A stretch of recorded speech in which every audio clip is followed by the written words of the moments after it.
नमस्कार, मी जान्हवी आणि स्वाद आणि बरंच काही या माझ्या चॅनलमध्ये तुमचं खूप स्वागत. तर आज मी घेऊन आले हे मटार पराठेची रेसिपी. तर खूपच झटपट ही रेसिपी होते आणि तेवढीच टेस्टी होते. तर चला आता आपण ही रेसिपी करायला घेऊयात. त्या अगोदर तुम्ही माझ्या चॅनलवर नवीन असाल तर चॅनलला सबस्क्राईब करायला विसरू नका आणि त्यासोबत दिलेल्या बेलच्या ऑलच्या बटनाला क्लिक करायला विसरू नका, जेणेकरून सगळ्या व्हिडिओचे नोटिफिकेशन तुम्हाला लगेचच भेटतील. तर सर्वात प्रथम मी ते हिरवे मटार घेतलेले आहेत, जे सध्या अवेलेबल आहेत भरपूर प्रमाणात बाजारामध्ये.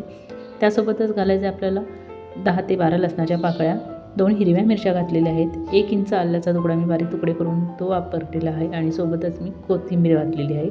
छानसर आपल्याला अशी जाडसर पेस्ट करून घ्यायची आहे. अगदी जास्त बारीक पेस्ट करायची नाही, थोडीशी जाडसरच ठेवायची.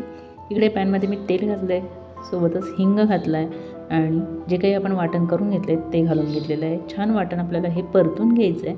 परततानाच आपण यामध्ये सगळे मसाले ॲड करणार आहोत. तर मसाल्यांमध्ये मी पाव चमचा हळद घालत आहे, पाव चमचा इथे मिरची पावडर घालत आहे, आपण मिरची यूज केलेली आहे.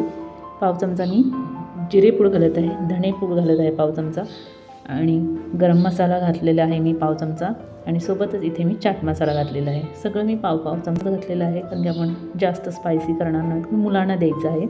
चवीनुसार मीठ घातलं आहे आणि भरपूर सारी कोथिंबीर घातली आहे. छानपैकी सगळं मिक्स करायचं.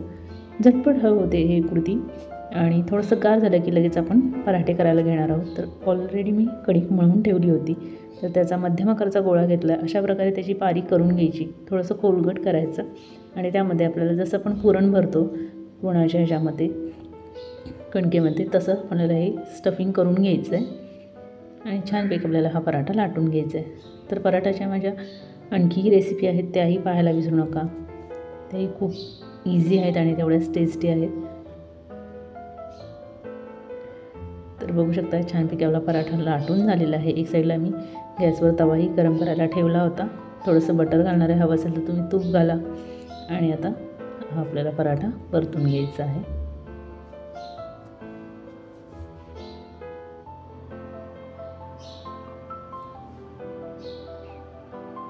तर खूपच झटपट आणि तेवढाच टेस्टी हा पराठा तयार होतो.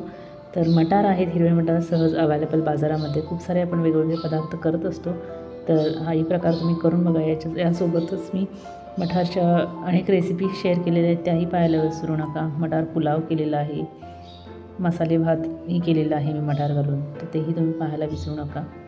तर बघू शकता खूप छान आपला पराठा तयार झालेला आहे. असाच दुसराही पराठा मी लगेचच करून घेते आणि मी सर्व करणार आहे दह्यासोबत. तुम्हाला हवं असेल तर लोणचं, चटणी किंवा सॉससोबतही पराठा सर्व करू शकता. असाही तो छान लागतो, कारण की त्यामध्ये आपण चटपटीतपणासाठी चाट मसाला घातलेला आहे, तिखट घातलेला आहे, त्यामुळं ती एक टेस्ट छान लागते. गरम गरम पराठा थंडीमध्ये असे पराठे खूप छान लागतात. तर यासारख्या भरपूर साऱ्या रेसिपी माझ्या चॅनलवर अपलोड आहेत, प्लेलिस्ट आहेत, त्याची चेक करायला विसरू नका. तर बघू शकता हाही पराठा तयार झाला आहे ऑलमोस्ट आणि सर्व करते दह्यासोबत. तर खूपच यम्मी पराठा तयार झाला आहे. मी तुम्हाला तोडूनही दाखवते कशा प्रकारे त्याचं टेक्स्चर आहे ते.